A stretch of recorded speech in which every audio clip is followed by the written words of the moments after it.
eastern part of Indonesia. And of course, good morning, Mr. Najmi. Pleased to virtually meet you. Before we start this class, I think it will be great to know you more, Mr. Najmi Nuji.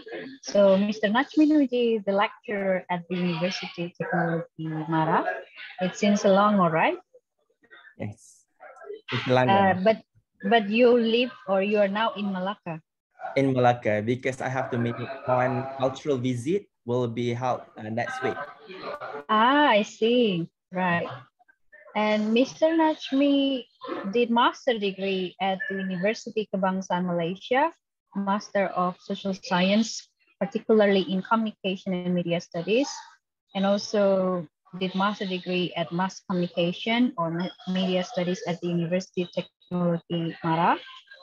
And I think before you started as a lecturer at the University of Teknologi Mara, Mr. Najmi also used to work with the Ministry of Home Affairs in 2008. And yes, without further ado, the screen is yours, Mr. Najmi.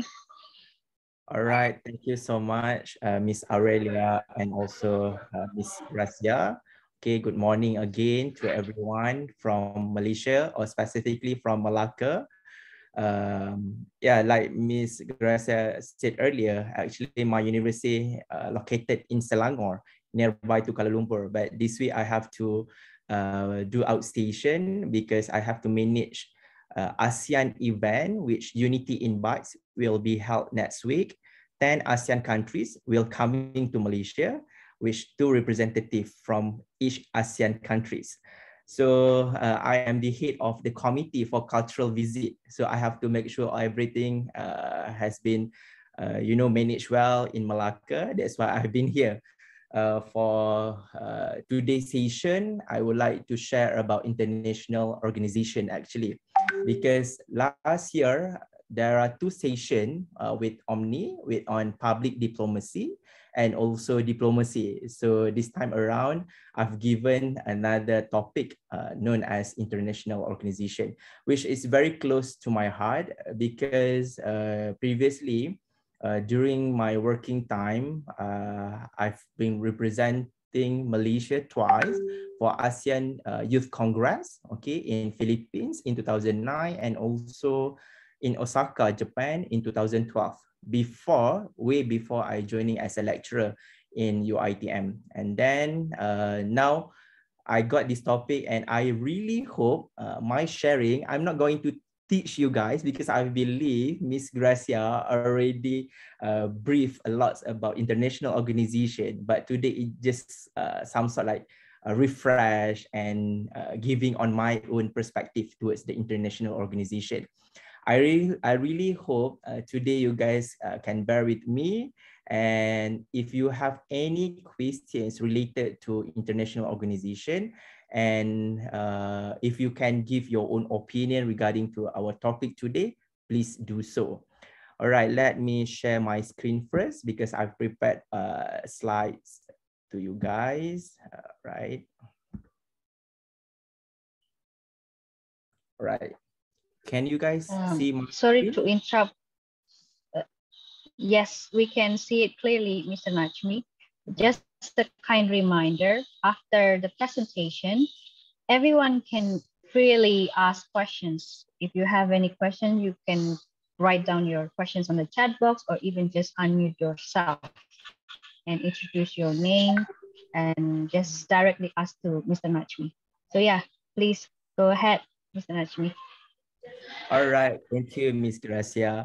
Okay, I believe today will be so relaxation. Okay, no stress, no pressure, because it's just only a sharing session from the international perspective. And I believe some of you have interest to work with international organization, because in my faculty, even my ed students, now some of them already work with Wisma Putra or Ministry of Foreign Affairs in Malaysia. So through this topic actually on diplomacy, because my forte in my university is public relations in government and politics. So one of the subtopic in my subject is International Governmental Public Relations. Okay, but actually in our program, we do have one subject known as International Public Relations, which have been taught by other lecturer. But it's okay. Today, I try my best to share with you guys about international organization. Before I start on my lecture, I believe Ms. Gracia already introduced about myself. This is my background, my first degree, and also my first master's and also second master's.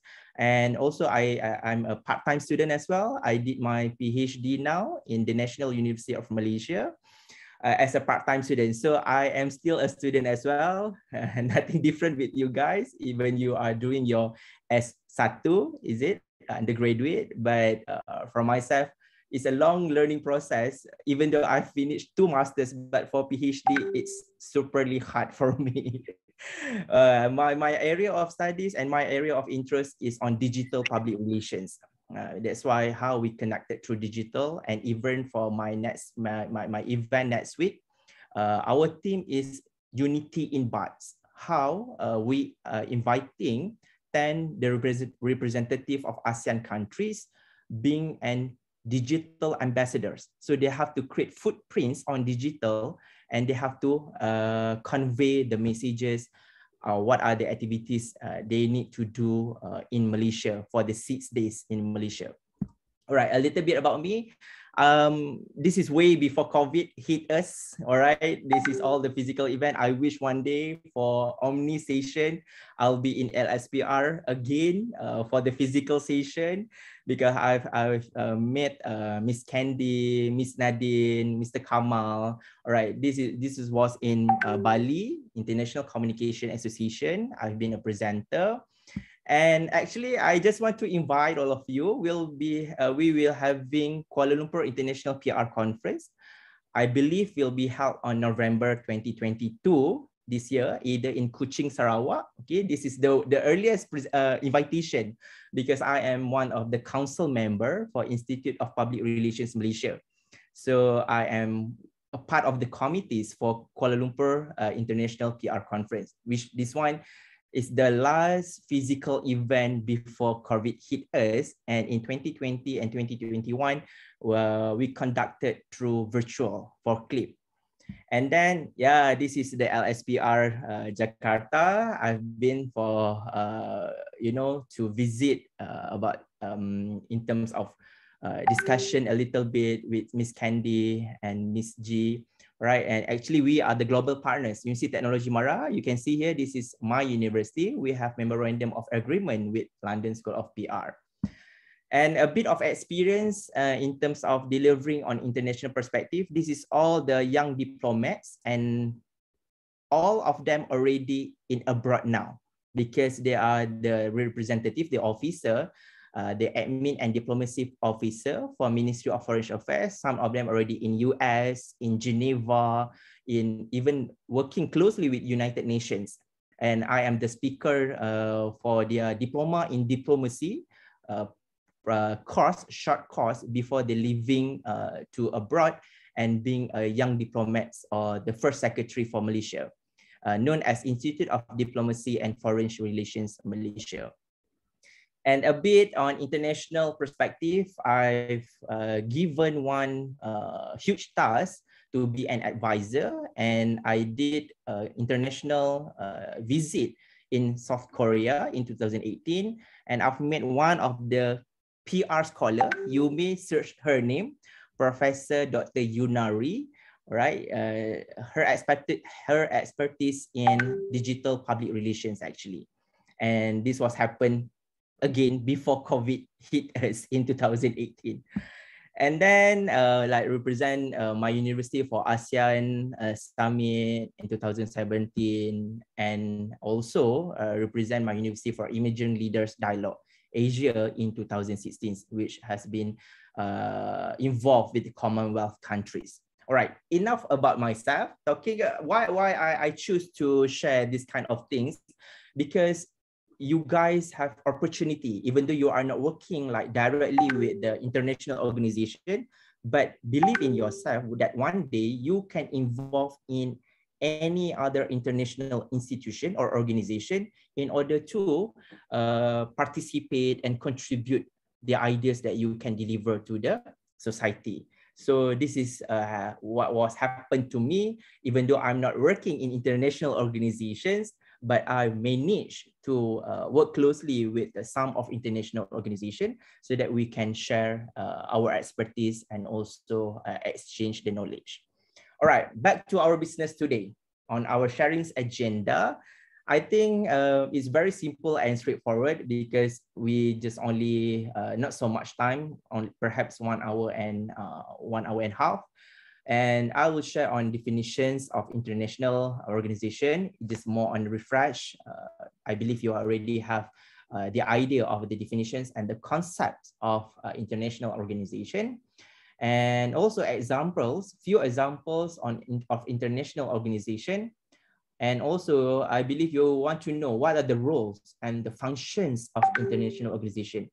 If, let's say, one day you will be a part of international organization or working closely with international organization. And I've chose 2 case studies to share today on education and health. Okay, we'll see which country that I'll try to deliver to you guys to convey about the case study on education and also on health. Please wait and bear with me until the end of the session. And last but not least will be the conclusion. Okay, there are only 6 agendas today.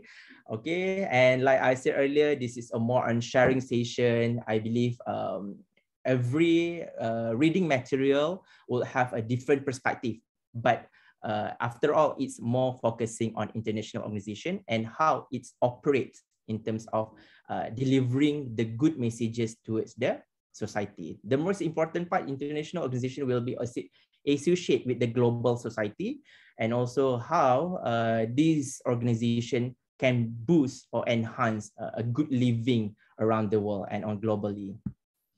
All right, let's go for the first one, our first subtopic today on definitions. As you can see here, I've taken most of the references from one of the scholar known as Kant's. Okay, what he's mentioned here on definitions are unions of states or their agencies, of non-governmental organizations, okay, ethnic communities, and private individuals from various states, which when we talk about international, it cannot be like on local or the domestic people, must have including from the different part of the world, because it's considered the representative of the countries.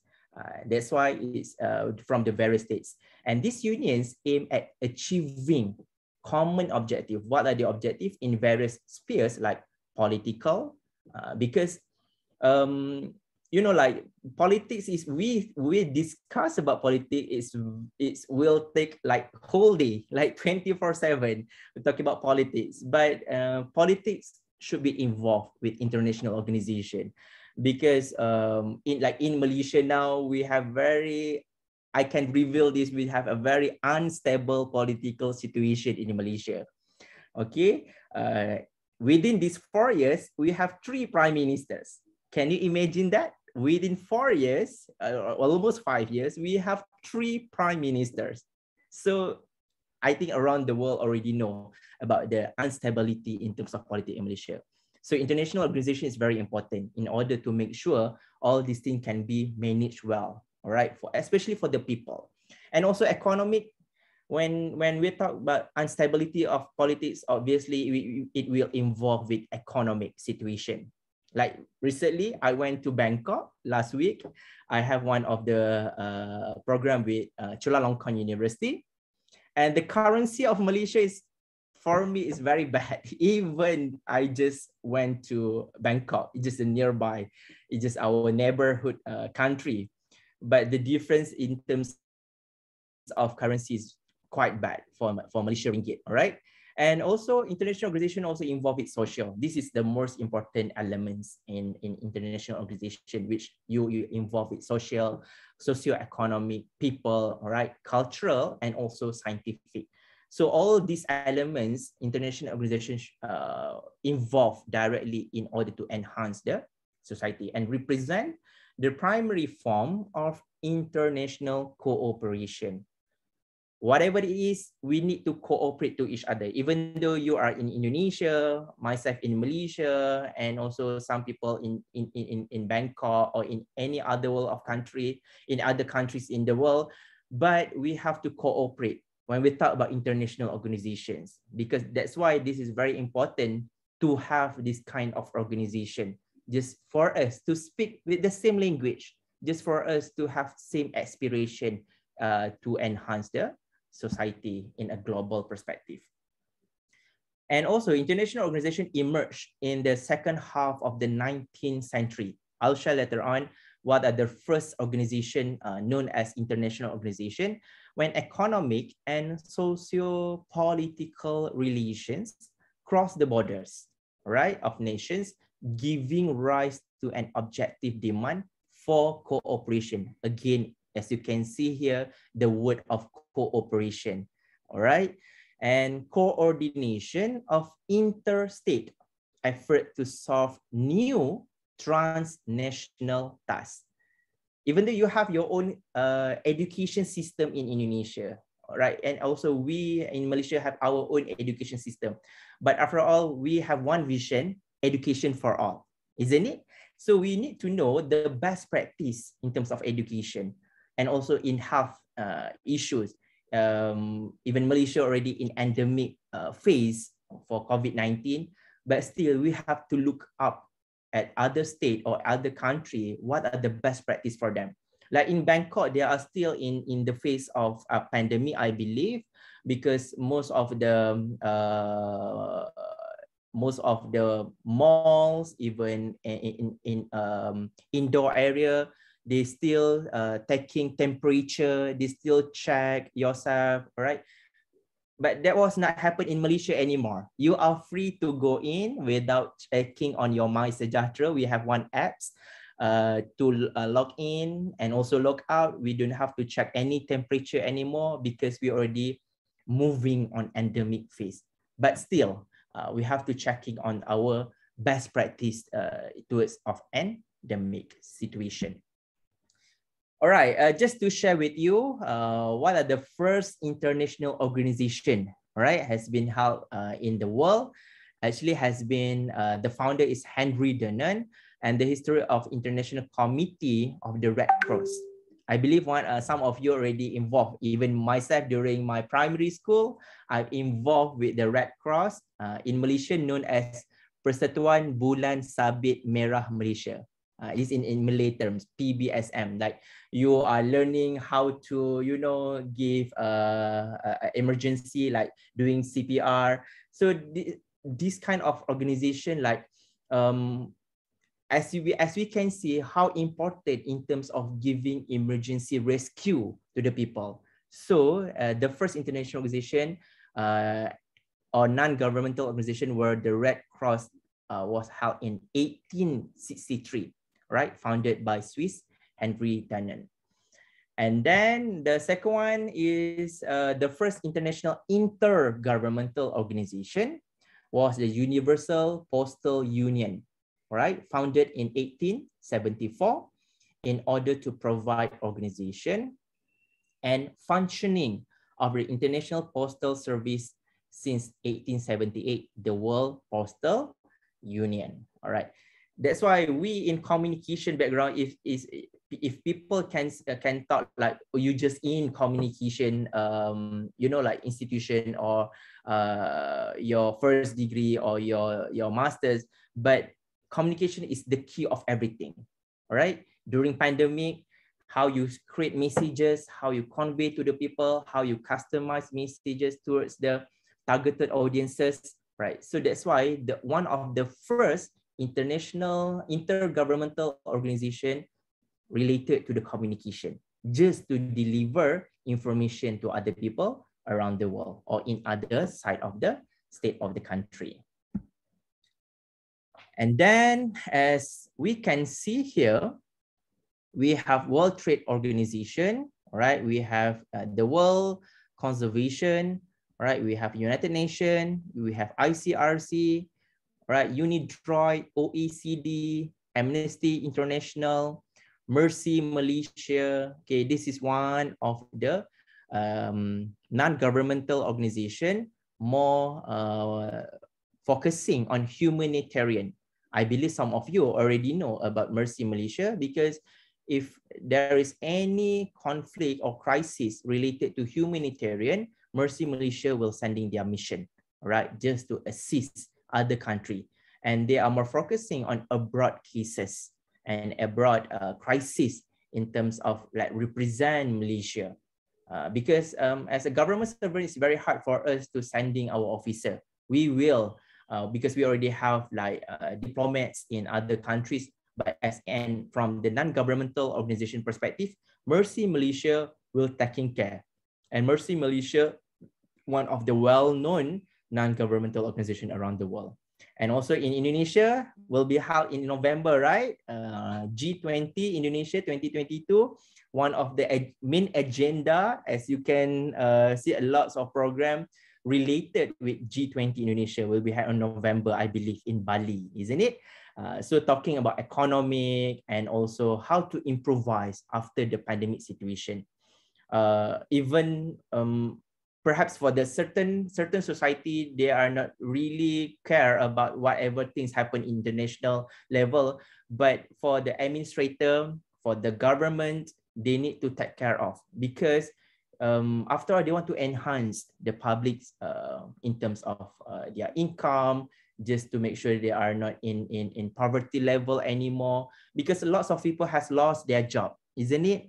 Especially during pandemic. So this is where perhaps the government can show to the world what are their facilities, and they can invite in terms of the foreign investors to come into Indonesia, and also to bring up what kind of issues that they can solve together. All right. So I believe you guys can search all this information later on. All right. Talking about concept. Okay, what are the concept of international intergovernmental organization first? Okay, known as IGO. All right, the first one established by treaty, all right? Okay, because it's intergovernmental organization and it's a legal entity with international legal status, can enter into treaties. Probably has a legislative body of government representative. Okay, why? Because this organization consider as the representative of government in terms of the specific, like I mentioned earlier, like Malaysia, we do have Mercy. Mercy most likely work closely with Ministry of Health Malaysia, Ministry of Health, MOH. Why? Because even the founder itself are the medical doctors. So they said she actually a woman. She went to one of the third world country. This is a bit history of Mercy Malaysia, and she saw like it's very hard for that third world countries in orders of medical assistance, humanitarian. So she came back to Malaysia and she think how she can help or assist this third world country. So she decided to set up one intergovernmental organization known as Mercy. All right, may have a dispute resolution body and may have an executive body known as secretariat.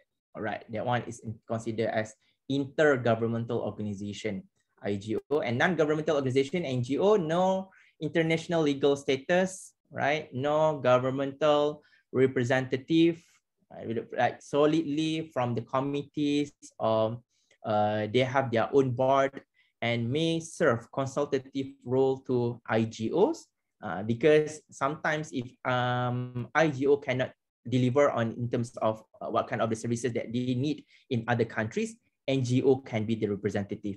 And some are very influential because these people, they choose to involve with NGO and represent the countries in other in order to make sure they can do or making an humanitarian mission towards other countries. Like from myself, now I am involved directly with one of the non-governmental organization, and I am the chairman for the advisory board for Yayasan Era Surya. Okay, known and the foundation in Malaysia known as Yayasan. Okay, but that one is considered still local non-governmental organization. So most likely my targeted audience is most of Malaysian. But one of my mission to have a collaboration with international non-governmental organization just to see how we can exchange in terms of expertise and how we can deliver our services to other countries as well. Perhaps focusing on ASEAN country first. Because once we establish non-governmental organization in Malaysia, mostly people already know what are the services in terms of, because my NGO focusing on three things. The first one is youth. Okay, because I believe youth is, the main people for the country. And like now, Malaysia will be implementing on voting at 18 years old. All right, 18 years old, you can vote for the next election.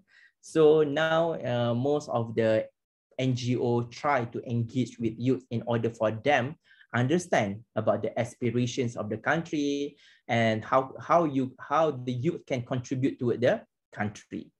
And also the second one, the focus of my NGO that I've involved with on education. So that's why education is very close to my heart, even though during my first job attached with Ministry of Home Affairs, but my focus is more on drugs issues. Okay, so I have to tour to the schools, to the university to make awareness, to conduct prevention education program in terms of drug issue. All right, narcoba. All right, and that's why when I try to involve with education NGO that related to education, I believe how we can consolidate in terms of information to the youth now in terms of how to educate them. And then the last one is on sustainability. YES is sustainability. How we can make sure all the people in terms of giving, especially on charity, they are managed to give equally. Like we are focusing on, because we have 17 SDGs, right? Sustainability Development Goals from the United Nations, and one of it, zero hunger. So from my NGO perspective, we try our best, especially during pandemic, we try to deliver stuff, like their basic necessities in terms of foods and everything. And that's why even though during pandemic, movement control, MCO movement control order, I got authority to go to another places because I'm the one who deliver in terms of the basic things towards the society in Malaysia, especially in Klang Valley. All right. All right. What are the role in creating international law for IGOs? First, facilitating and participating in treaty making. All right, because when we talk about policy, when we talk about law, obviously even the government have authority to create a new law, to amend and everything, but they need to refer to the IGO as well. Why? Because IGO considered as the people who are involved directly. And that's why the public opinion, the opinion leader, also important in IGO's role. All right. And most of the opinion leader, the key opinion leader, KOLs, are from the professional background. So they are able to give advice and assist government to create international law, so on and so forth. And also producing soft law via non-treaty obligations from resolutions, declarations, and etc. As you can see, during the meeting, if we can't to create a new law or new procedure or blueprint, perhaps they will create one resolutions just to make sure that the resolutions can be achieved. Okay, after the meeting, and then they have to make an evaluation, either the resolutions can achieve their objective or not. And also declarations, all right? We have United Nations declarations and everything related to IGO's rules. All right, I've showed this one. Okay, type of international organization. Okay, we have in terms of geographical range and also international organization. The first one, all right, on global perspective, we do have United Nations. I believe most of you already heard about United Nations. And then International Labour Organization, ILO. And then Food and Agricultural Organization. Now, as you can see, a lot has been reporting on the news. The world will having a crisis in terms of food. Right, this is the time for us to, to make sure you have your own saving, how to produce your own food and everything, because the crisis is so real at the certain part of the world. I believe in Indonesia or Malaysia, we still have reached out in terms of food. But for the certain countries, like has been discussed in United Nations, it's very hard for them even to find a food. And for regional, we do have ASEAN, one of the well-known international organization, European Union, Africa Union, and for the sub-regional, as you can see, East African Community, West Nordic Council, Arab Maghreb Union, and the purpose of international organization. For the multi-purpose, obviously United Nations will have a multi-purpose, and also European Union also have multi-purpose. Single purpose like Nuclear Energy Agency, just focusing on nuclear issue. And the last one, International Organization for Migration, OIM, or known as OIM. Okay, this is sourced based on the Carnes et al. In 2010 from the his book as well. All right, now is everything okay? Everyone still with me, or you have? Let me see on the chat first. Mr. Najmi, can we have another 10 minutes for your presentation so the students can have more interaction with you? Sure, can. It's my pleasure. All right, anytime you just can stop me, or you can raise up your hand virtually so that I can stop and we can communicate. All right.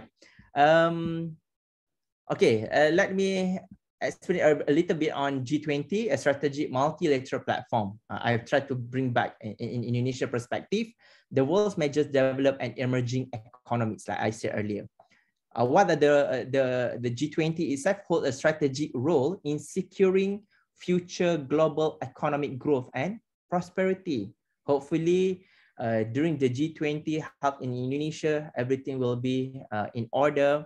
And the members represent more than 80% of world GDP. It's a world, it's not regional, it's a world GDP, 75% of international trade, and 60% of the world population. All right, actually the G20 was formed in 1999, right? With the aim of discussing policies in order to achieve international financial stability. All right, so you can see now how important our country, our government to involve with international organizations. All right, because this is the part of how they can think and solve the problem together. Like in definition itself, how you can cooperate with other nations in order to solve the problem. Okay, this forum was formed as an effort to find a solution to the global economic conditions hit by the global financial crisis in 1997. During that time, I'm just in primary school. I believe some of you was not born yet, even in 1997, but already in primary school. By involving middle-income countries and having systemic economic influence, including Indonesia. So perhaps some of you already blur what is G20. You may find further info in terms of what are the focusing on G20. All right, now we go to on global perspective a bit, the largest universal organizations taking an appreciable and essential part in the process of globalization. First and foremost, like I mentioned earlier, United Nations. Okay, the second one, World Meteorological Organization. This is more on the climate change. All right, the global warming. Even in Malaysia now, it's very hot. It can achieve until 38, 39 degrees sometimes. And suddenly it's just raining all days. You know, that's what called known as a climate change. And World Health Organization, like we has been facing almost 3 years, okay, almost 3 years on during the pandemic. Even I wish I can visit other countries soon. We can travel again as usual, just because of the health issue and health problem. And now we have monkeypox, a lots of, you know, the new disease. So WHO have to manage this kind of information. And one more in terms of the largest universal organization is United Nations International Children Emergency Fund, or known as UNICEF.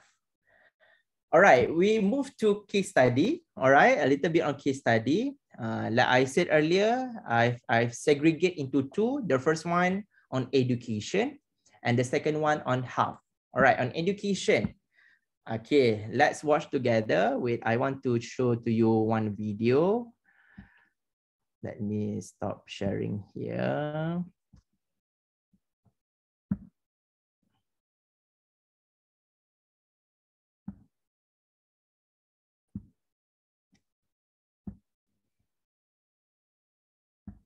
Humanity and our living planet are at risk. We are at a turning point. Urgent action is needed to change course and transform the future.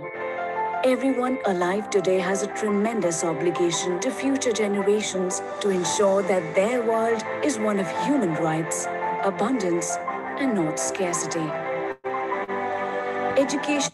Did you guys can hear the music from the YouTube? Yes, it's All right. clear, Mr. Najmi. But can you make it full screen, please? Full screen. All right, sure. Yes, thank you. Ways we address inequality, exclusion, and work on healing the planet. But to transform the world, education needs to be transformed.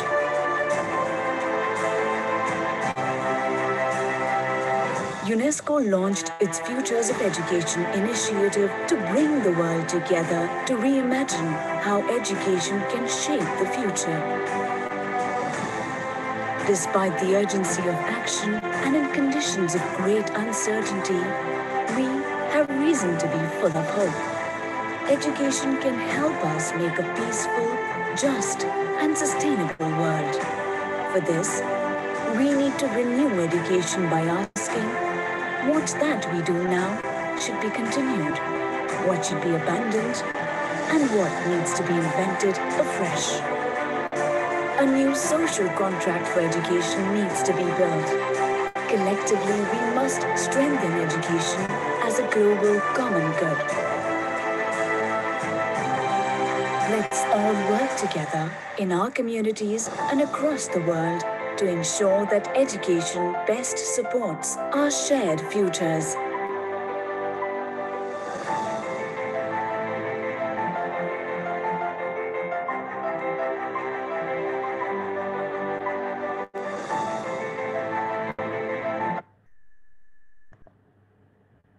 All right, stop share here.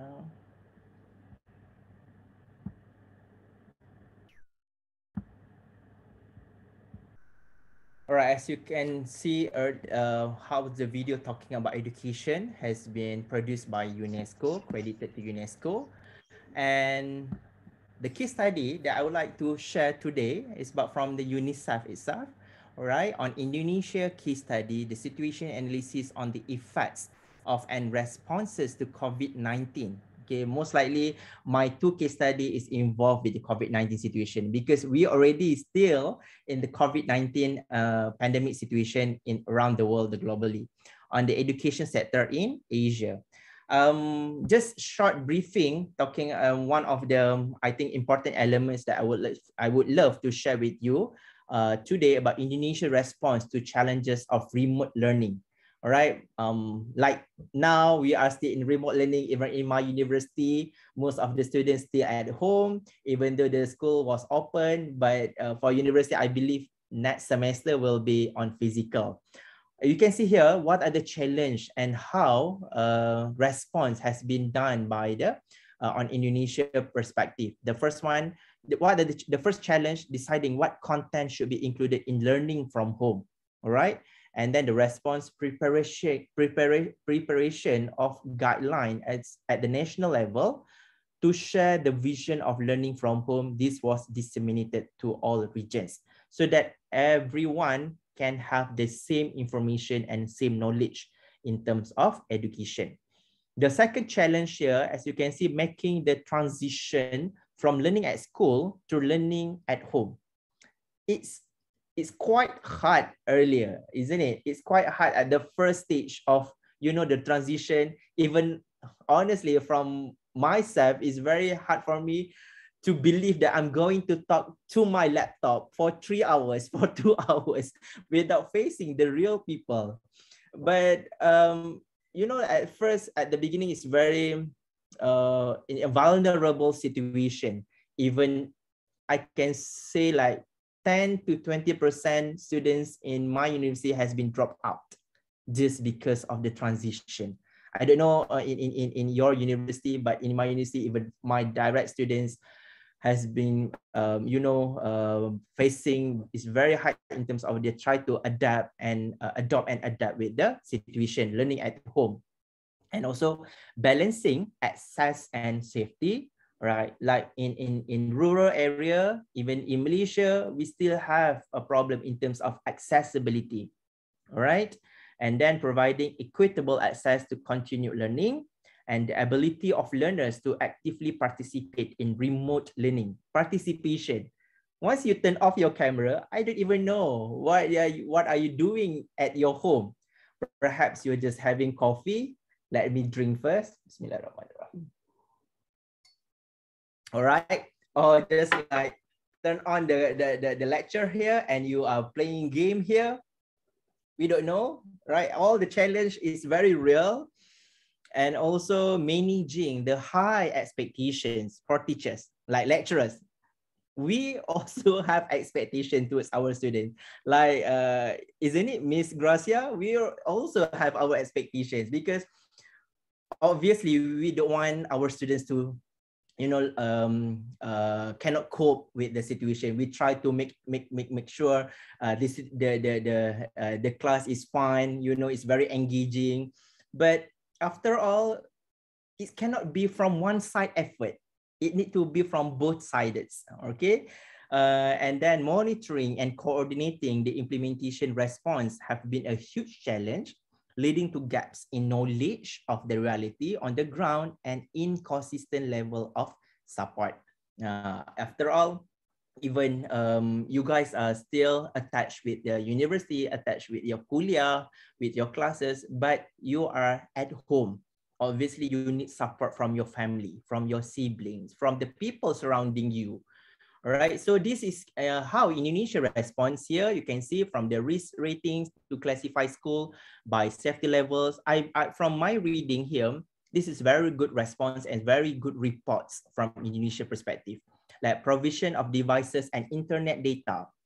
All right, offline learning materials, home visits, okay, has been done by the teachers, flexibility in use of school funds to address equity issues such as additional resources for disabled children.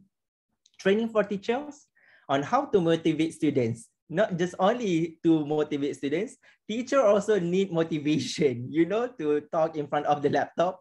We have to like be sane all the time. If not like this, I just like in the room talking to my laptop without facing or seeing any physical people. And this was mainly delivered online, so did not reach all teachers. Support to parents on supporting children at home. Training was provided online. Obviously, until now, I still attended for online training. And regions were responsible for funding and organizing decentralized training, peer sharing portal developed for teachers to share best practices. Even in my university, we have to, checking on our capability. So we have to rate ourselves from 1 to 10. You are in which level? Are you well versed in terms of managing digital? Are you well versed in terms of managing of technology? Are you well versed in terms of managing online portal? You know, like you have to rate. It's very it's very hard situation for senior lecturers, especially because they have to cope with the situation. I'm talking about Malaysia perspective as well. And also the last one, decentralized levels of government are expected to submit weekly updates on implementation, which created a dashboard, average response rates by schools of 50%, very little real-time data and none by teacher or student, right? You can see here the 3 phases of schools reopening in Indonesia has been reported through UNESCO. This report is very important, all right, just to show from the international organization also really taking care of the nation on one specific country. The first one prior to opening, and the second one reopening process, and the third one is schools reopen. The 4 dimension of analysis of effects, access to, and participation in learning. All right. Obviously, if you don't have accessibility, if you don't have gadget, talking about gadget as well, not everyone have capability or afford to have their own laptop. Even one family just only have one laptop, have to share from the different from, you know, the brother in university, the sister in the high school, and another sister in the primary school, and they have to share with one device.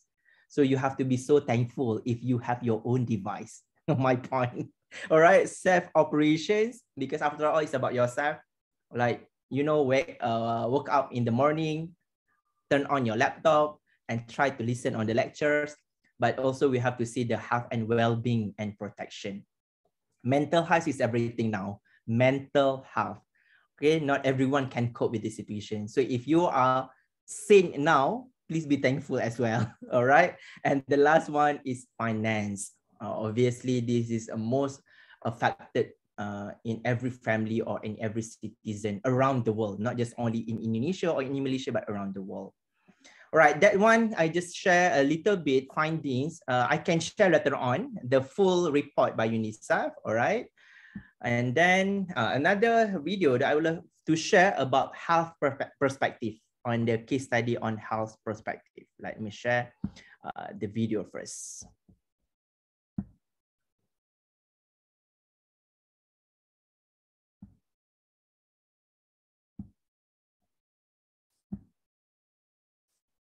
All right. Day in Malaysia. Plunged back into total lockdown. This is the second time businesses have shut their doors and people have been told to stay home in over a year. But for some, the lockdown is too late. For me, the lockdown should have been carried out during Ramadan, where there were fewer cases and people didn't move around as much. I think even with the new restrictions, the airports are still open, so there's still a potential that COVID can spread, even while the people are struggling under lockdown right now. For the next fortnight, only essential businesses are allowed to operate. People need to stay within 10 kilometres from their homes. Schools have moved to online learning and residents can jog around their neighbourhoods, but cycling is not allowed. Malaysians are getting tired. The public fatigue has set in, but the police chief says the virus doesn't go fatigue. There's no room for that. This is a do or die battle. It's all a part of efforts to bring Malaysia's healthcare system back from the brink of collapsing as COVID cases continue to surge and hospital ICUs fill up.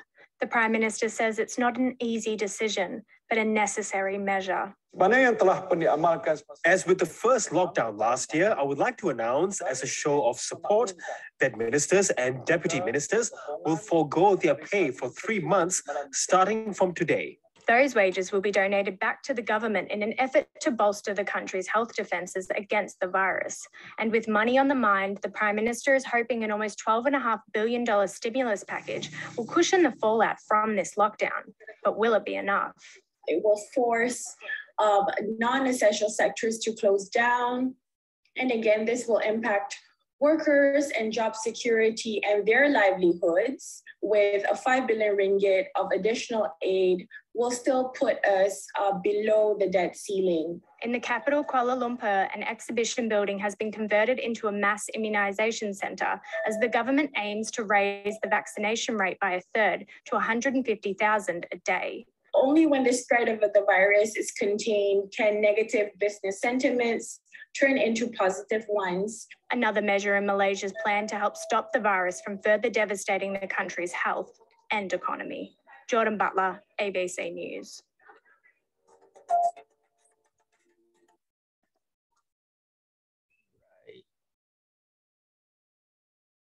So this one on Malaysia perspective, I would love to share about how Malaysia has been facing in terms of the case study of health.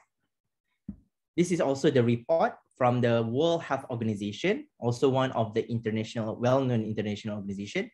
Malaysia, strong preparedness and leadership for a successful COVID-19 response. Emergency preparedness combined with rapid and robust health security measures facilitated a systematic and informed response to COVID-19 in Malaysia. Okay, this report has been submitted to the World Health Organization. Right, the few findings also I would like to share today with you guys, the phases of MCO in Malaysia. Like we have few phases, at least actually we have 4 phases like MCO, Movement Control Order phase 1 until Movement Control Order phase 4. And also the recovery, okay, the RMCO and end of MCO. Right, you can see here the border management, where, who, special movement, business services. This is all the models has been used by Malaysia to deliver to their public. What are the do's and the don'ts? Right, the first, during the first phase, just to control and contain, you know, the spread of the COVID-19. Until the EMCO within 2 weeks. You can see here the date from 18 until 31st of March, April, May, June, December. This was happened in 2020, right? Like most of the time we just stay at home, all right? I think it's just same like you guys as well. And specific area closure of EMCO area, intra-EMCO movement not allowed, and it's 24 hours curfew and total closure. And also the timeline of major World Health Organization and United Nations partner RIKI activities during COVID-19. The pre-MCO, you can see here, the development of RCCE plan, response plans, delivered media trainings. That's how communication and media involved directly with international organizations just to deliver all the messages towards the society. Establish UN, okay, engage religious authorities, also important because most of the mosques need to close, all right, all the religion activities need to stop. Religious series, multilingual video series, new normal series, and back to work or school COVID literacy series. This is, it was started until 31st August 2020 and enhanced late containment phase. All right, this is considered as recovery MCO, and now we are already in endemic of COVID-19. But still, we still need to follow for the certain procedures in Malaysia. Like if you, like myself, I have 3 doses of my vaccinations, so I am free to go anywhere. But for those just only have 2, they still have some restriction that they need to follow. And also for the kids vaccination program, it was started last January until May 2021, and now it already stopped. And for parents who want to give vaccination to their kids, they need to pay already because the government Malaysia has changed in terms of the policies. All right, I think we at the end of our session and the conclusions of my sharing today on international organization. Okay, considering the perspective of international organization as networks, the public administration and public management, okay, talking about public, field focuses on analysis on the public management networks. And the primary aims of this community is to first understand, right, whether network exists and how they function by Mandel, 1988. And second one, how network managers can successfully manage this and what competence and skills are needed for this purpose in terms of international organization, and also how they manage on the public administration and public management by Gage and Mendel. Right? And the impact that networks have on service delivery. After all, you're managing, controlling, governing, and you need to deliver to the public. And customer satisfaction. You have to evaluate. All right? Even in international audiences, you have to reach your audiences. That's why we have WHO on health, we have UNHCR, we have UNESCO. They have their specific function in terms of delivering to the public. And nevertheless, such perspective has been poorly applied to the study of the internal dynamics of the international organization. Perhaps for the further study in academic, talking about academic perspective, they need to see the dynamics of international organization, how international organization can really make sure all the people can feel their services and their existence around the world as a globally. All right, few references I've been used for this sharing. Actually, I've read like 3 to 4 articles, but the main one from the book itself, from this book, and also from the article Carnes, Margaret, and talking about international organization, the politics and processes of global governance. All right, thank you so much for the session. I think I've sharp at 12, but we can continue another 10 minutes for Q&A session. It's up to you guys. If you have more questions, we can extend a little bit time. All right, shall I pass to you, Miss Gracia, for the next session? Yes, thank you so much, Mr. Najmi. And please give a reaction of applause, or if you want to give thumbs up, that's also fine. And before I give the spaces or chances to the students, I just would like to say, sorry, I cannot accompany you until the end of the session. So now I have my friend, Dr. Indra. He will also back up my role to be the moderator in the next 30 minutes. So if you guys have any questions, feel free to do so. Just unmute yourself.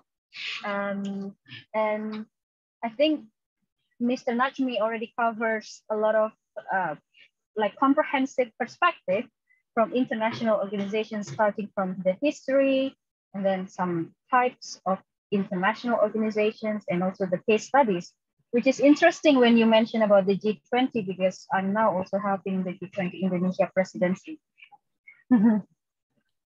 So yeah, I think I will give the floor and the screen to Dr. Indra for being the moderator to the next section.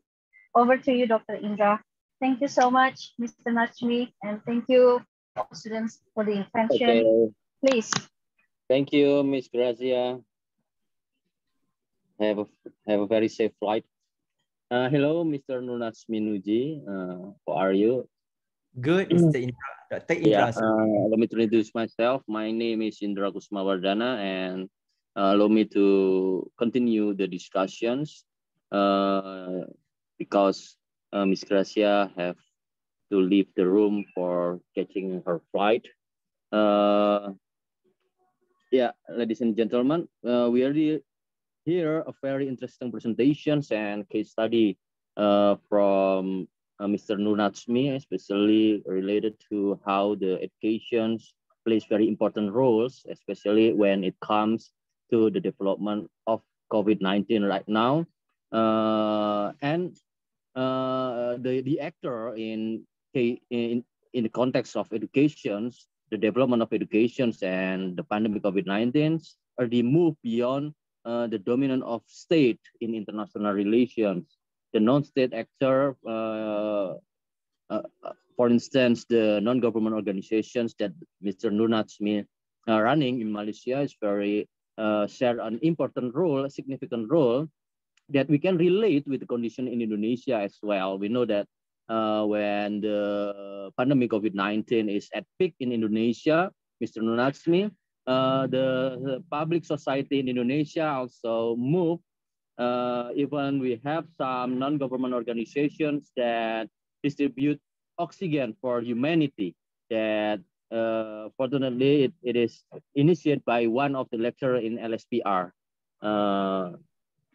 Very good. It means the pandemic of COVID-19 strengthened the collaborations between government and civil society that you already mentioned today as well. Now, for all the participants, if you have any questions that you want to discuss with Mr. Nur Nazmi, I give perhaps 2 questions first. Is it okay, Mr. Nur? 2 questions first? Yes, Doctor. Sure. It's my pleasure. Yeah. Yeah, okay. I will give 2 questions. If there are any from the audience today, please raise your hand, or perhaps you can put your question in the chat box so I can read it.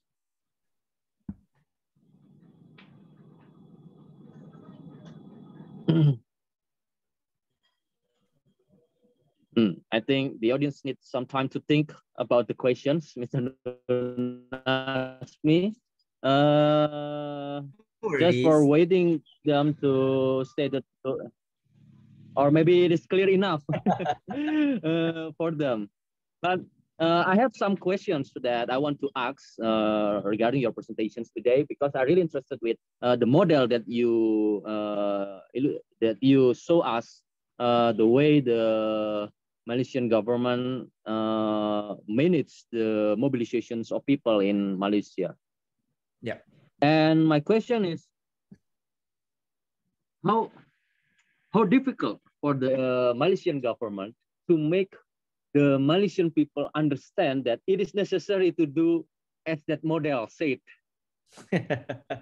Yeah, how difficult? Can you share some experience when you actively engage in that situations?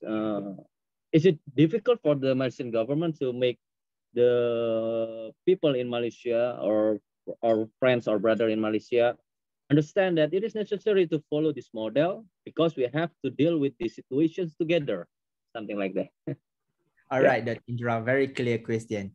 I believe this is more on my own experience and also how Malaysia government handle this kind of situation.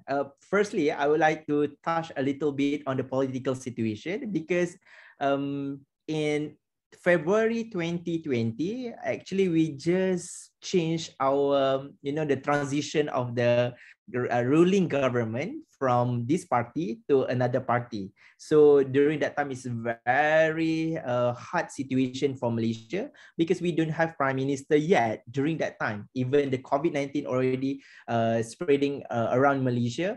And in March 2020, we have one prime minister known as Tan Sri Muhyiddin Yassin. So starting from that, we have daily reporting through media, daily press conferences, like every day from the Ministry of Health and also the National Council Security, Majlis Keselamatan Negara, just to show the numbers of COVID-19 people has been affected, like every day without fail. I think that one considered as the longest press conferences happen in Malaysia from the National Security and Ministry of Health. All right, talking about how to control and managing and how to make sure my friends here, Malaysian citizens, are able to follow the model and the instruction by the government. I believe Malaysia government do some segregation of the power. Okay, they give authority towards the organization, such as, for example, like me working attached with university, and my university attached with Ministry of Higher Education. So all the communication and all the information that need to be delivered by the Malaysia government, all the circular and order through letter will be coming through my email. So by hook or by crook, we as a workers, we have employees of the organization. We have to follow the instructions. If not, you will be in punish. In terms of creating awareness, yes, lots of campaigns, lots of through media, through printed media, digital media, through social media has been spread around from the government side. But we have to do implementation in terms of what we call the if you are not following this instruction, you will be punished. So this is something like how the government Malaysia apply, okay, in terms of enforcement. That the right word, enforcement. All right, because without enforcement, you know, like being a human, you are born to against the rules, isn't it?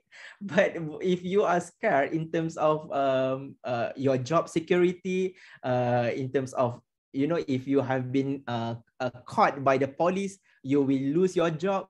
So this kind of enforcement, I believe, more controlling in terms of Malaysia situation. That's why if you want to go on the road, even you need to have a letter. All right, like myself, because I'm involved with non-governmental organization. Few times I've been, you know, blocked by the police on the road for the roadblock checking. So I can see a lot of cars without letter has been suspended there. But for myself, because I have legit letter, as I am one of the humanitarian mission through my NGO, and I have been allowed to pass the road. So campaign, awareness, and also enforcement is the way how they can implement this model. That's my answer to you, Dr. Indra. I hope I'm answering your question, Dr. Indra. Yeah, your answer is very clear. Thank you very much, Mr. Nunasmi. I mean, yeah, I agree. I'm quite agree with you that we need enforcement in this kind of situations. We know that some countries in Southeast Asia even use their military instrument to immobilize their citizens to prevent the spread of COVID-19. And that's the reason why I'm interested to ask about how the Malaysian governments deal with these situations, because we know that the failure to maintain communications and public relations to the people in this kind of situations will create confusing situations, right? True. Yeah, it will confuse the people. Especially, we know that today we live in a world where the informations came from outside our country, inside from our country. Everybody, you know, making informations for everybody. True. And it can make chaos sometimes. Yeah. Okay. True. Especially on social media, because a lot of people try to deliver on their stand, and they are not giving the legit information. And some people just like directly believe on whatever they read on the social media. That's what we call as fake news. It's very hard to control actually in Malaysia as well. Fake news.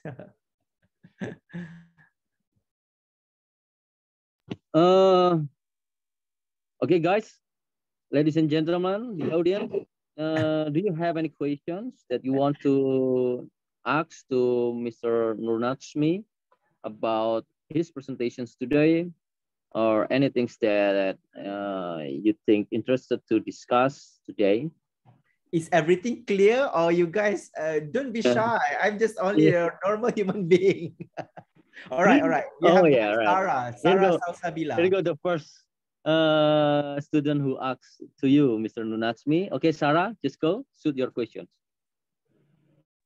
Okay, first of all, I would like to say thank you for your explanation, Sir Najmi. And I would like to say sorry for my bad connection, so I cannot turn on my camera right now. I'm really sorry. So my name is Sarah, and I am one of Miss Gracia's student.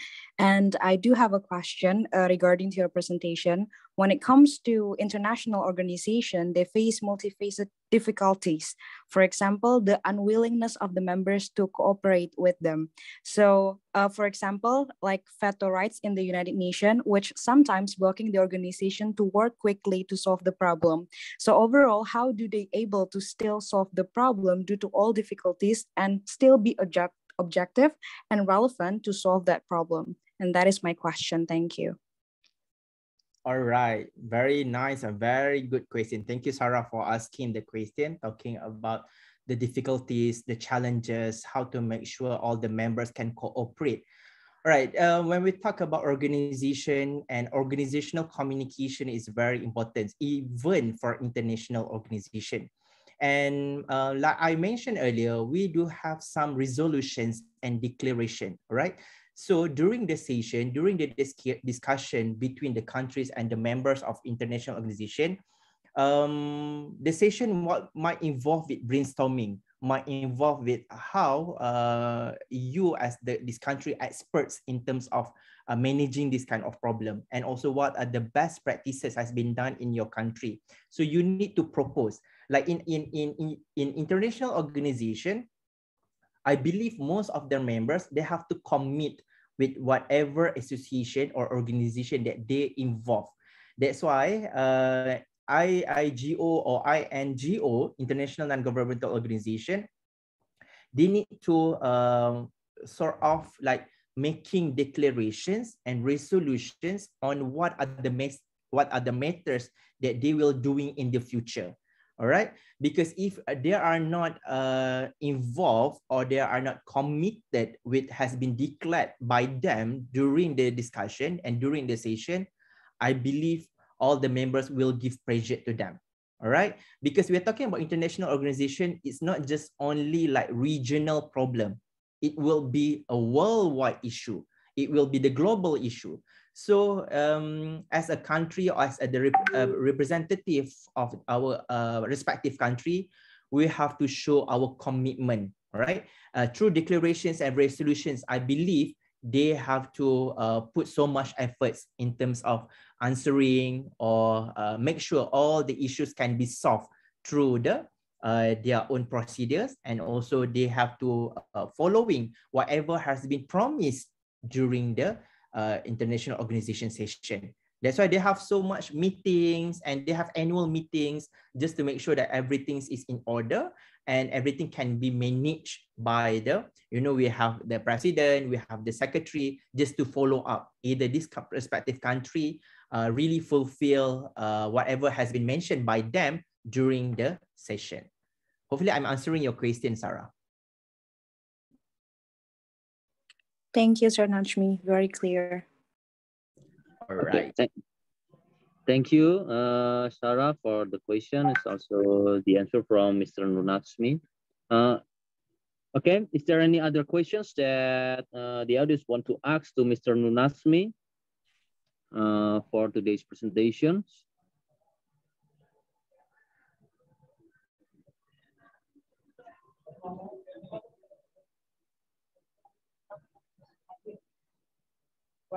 No, not yet. No, not yet. Yeah, because the presentation is very clear and very good, and I think it is quite near with what we experienced lately. The audience already understand very well about that, and that's the reason why perhaps our students have no further questions for you in these sessions. And because there is no further questions from the audience, I would like to say thank you so much, Mr. Najmi Nuji, for that informative and interesting presentations. We really glad to have you here today. We're honored to have you here today, and you are willing to answering all the questions from our participant, and including for me as the moderator. So before ending our session, may I kindly encourage everyone to open your cameras for a virtual group photo.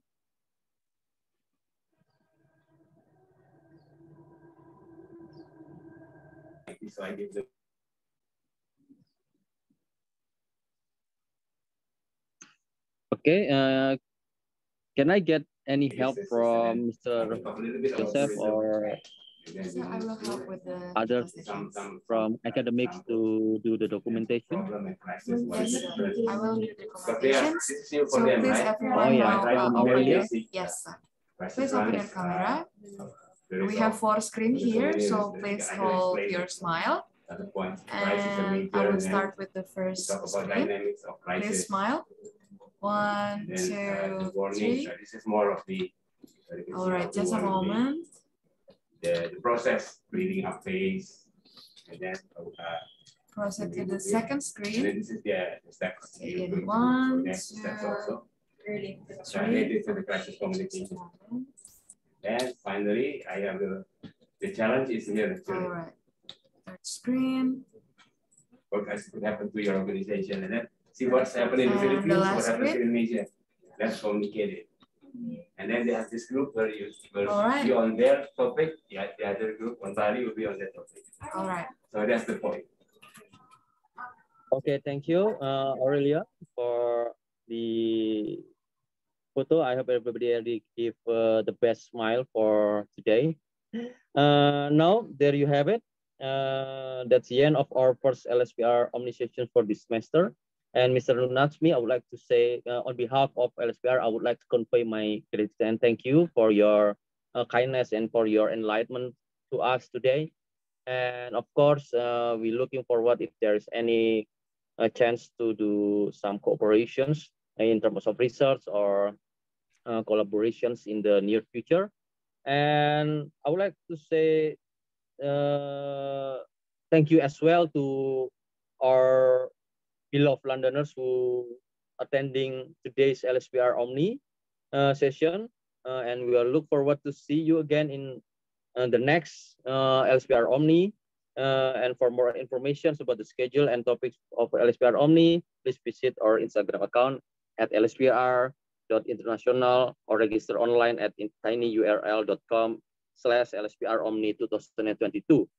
Stay healthy and stay safe and have a nice day, everyone. I will give back the floor to Miss Aurelia. Thank you very much. All right, thank you so much, Mr. Najmi, and thank you so much, Mr. Indra, for the program today.